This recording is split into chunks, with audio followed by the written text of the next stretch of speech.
उन्होंने एक पिस्टल को एक किताब में छुपाया, जिसकी कटिंग कुछ इस प्रकार से की कि वो किताब बंदूक की तरह देखने में दिखाई देती थी। केवल 369 लोग इस जलियांवाला बाग हत्याकांड में मरे हैं, परंतु ऐसा नहीं था। जलियांवाला बाग के जितने भी शांतिपूर्ण सभा करने वाले लोग थे, उन्होंने यह तरकीब सोची।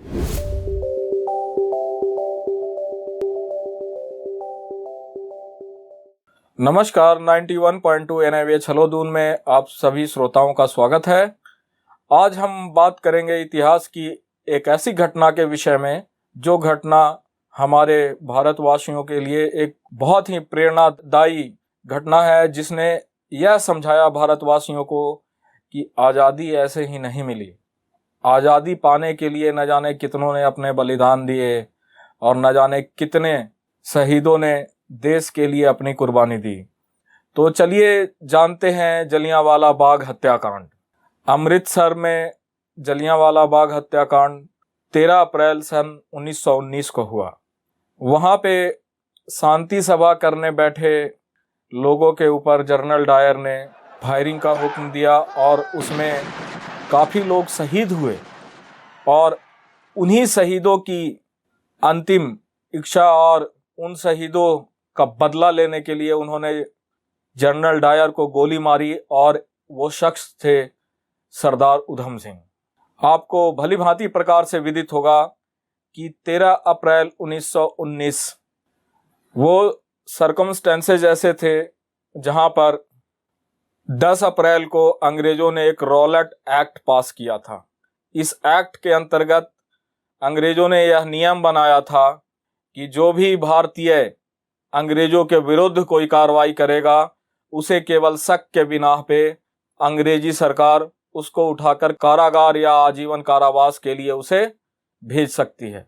तो इसी घटना का और इसी एक्ट का विरोध करने के लिए महात्मा गांधी ने भी रॉलेट एक्ट के विरुद्ध कार्रवाई की थी और उन्हें भी जेल जाना पड़ा।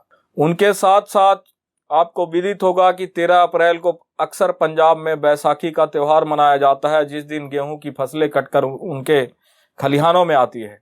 लेकिन ठीक उससे एक दिन पहले 12 अप्रैल को पूरे पंजाब और अमृतसर में खुशी का माहौल था, क्योंकि नज़दीक में ही बैसाखी का त्यौहार था। तो उससे अगले दिन वहाँ के सभी नागरिक अपने अपने बैसाखी की तैयारियों में जुटे हुए थे।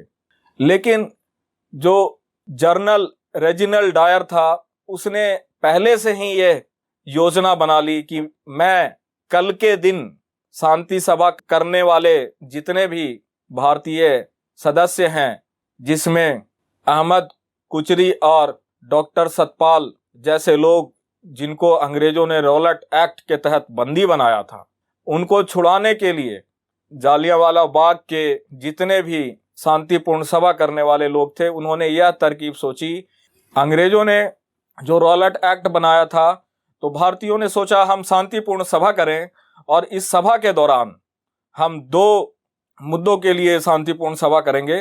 पहला डॉक्टर सतपाल और किचलू की रिहाई, दूसरा रॉलेट एक्ट का विरोध, और तीसरा अंग्रेज हमारे भारत से चले जाएं, वो अपनी कूटनीति का प्रयोग हमारे भारतवासियों के विरुद्ध ना करें। तो जब वो शांतिपूर्ण सभा करने की तैयारी कर रहे थे, तो 12 अप्रैल को ही बैसाखी से एक दिन पहले जब सारी तैयारियां चल रही थी पंजाब में, और पंजाब के लोगों में बहुत खुशी थी, अमृतसर के लोगों में, वहां पर जो जनरल रेजिनल्ड डायर था, उसने सेना की एक बहुत छोटी सी टुकड़ी मंगाई, जिसके पास 50 राइफल थी और कुछ खोखरी भी थी। और जो जलियांवाला बाग का जो गेट था, उसको बंद करके उसने, क्योंकि उसका गेट जब बंद होता था, उसके गेट के मुंह से तोप बांध दिए और केवल 10 मिनट में 1600 राउंड फायरिंग की। जब अंधाधुंध गोलियां चलने लगी, तो फायरिंग उसी समय कम होता था जब वो बंदूक में, राइफल में गोलियां डाला करते थे। और वहां पर शांतिपूर्ण सभा करने आए हुए सारे लोग घबराकर और अकबकाकर इधर उधर भागने लगे। वहां पर चली हुई गोलियों के निशान आज भी वहां के दीवारों में मौजूद हैं।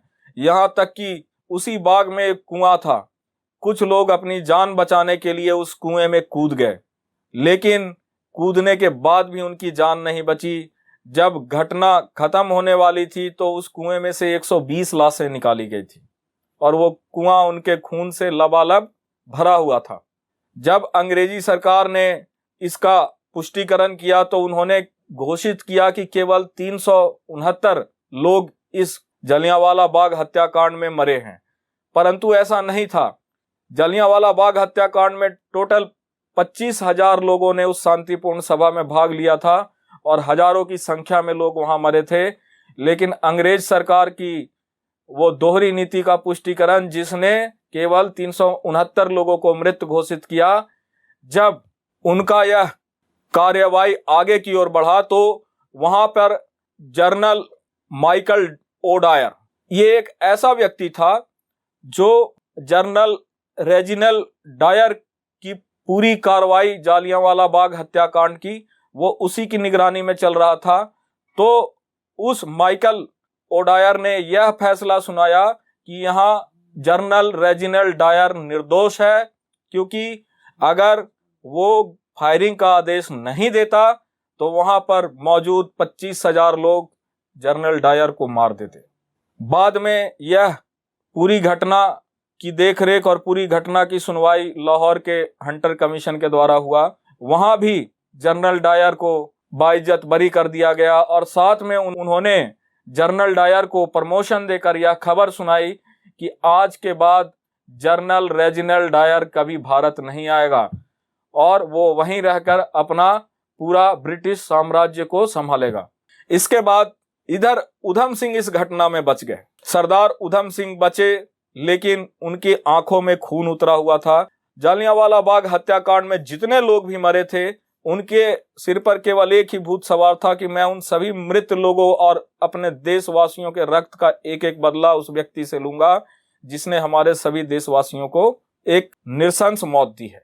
उसके बाद उन्होंने 21 साल और लगाए वहां तक पहुंचने के लिए। सन 1927 में एक बीमारी के कारण जनरल रेजिनल डायर की मृत्यु हो गई, लेकिन सरदार उधम सिंह वहां पर भी नहीं माने। उन्होंने यह फैसला किया कि जिसने डायर को बाइज्जत बरी किया, हम उसको मारेंगे।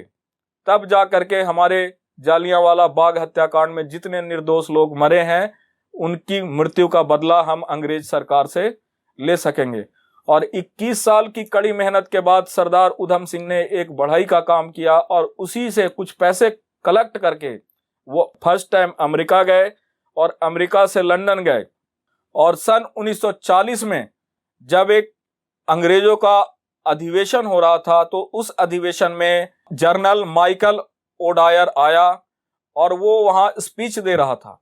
उस समय जो हमारे सरदार उधम सिंह थे, उन्होंने एक पिस्टल को एक किताब में छुपाया, जिसकी कटिंग कुछ इस प्रकार से की कि वो किताब बंदूक की तरह देखने में दिखाई देती थी। और जब माइकल ओडायर स्टेज पे खड़ा होकर स्पीच देने लगा, तो सरदार उधम सिंह जी ने अपना पिस्टल निकाला और उस पिस्टल से 3 गोलियां माइकल ओडायर के सीने में दाग दी।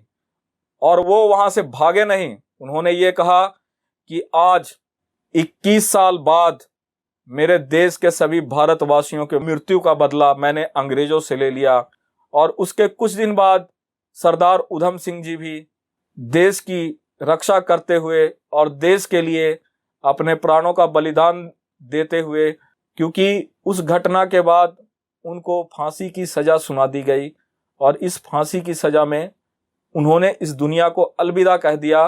और उन्होंने इस दुनिया को यह सीख दी कि यदि हमारे देशवासियों में से कोई भी अकेला बच जाए और कोई विदेशी ताकत हमारे देश के ऊपर हमला करे, तो उस देश के नागरिक का कर्तव्य है कि अपना सर्वस्व न्यौछावर करके देश की आन बान शान अखंडता और संप्रभुता के लिए अपना न केवल जीवन, न केवल अपना प्रयत्न, बल्कि अपने सारे हथकंडे अपना करके अपने देश की रक्षा करनी चाहिए, अपने देश के लिए खड़ा रहना चाहिए। और हम ही नहीं, हमारे साथ भारतवासियों की वो उम्मीद उस एक व्यक्ति के अंदर जीवित रहे कि अगर हमारे देश की संप्रभुता के ऊपर आंख कोई उठाए, तो कहा गया, उसको एक पंक्ति में मैं कहूंगा कि जलियांवाला बाग में जो निर्दोषों का हत्यारा था, उस डायर को ऊधम सिंह ने लंदन जाकर मारा था। इसी के साथ मैं अपनी पंक्तियों को विराम देता हूं। जलियांवाला बाग हत्याकांड की कहानी यहीं समाप्त हुई। धन्यवाद।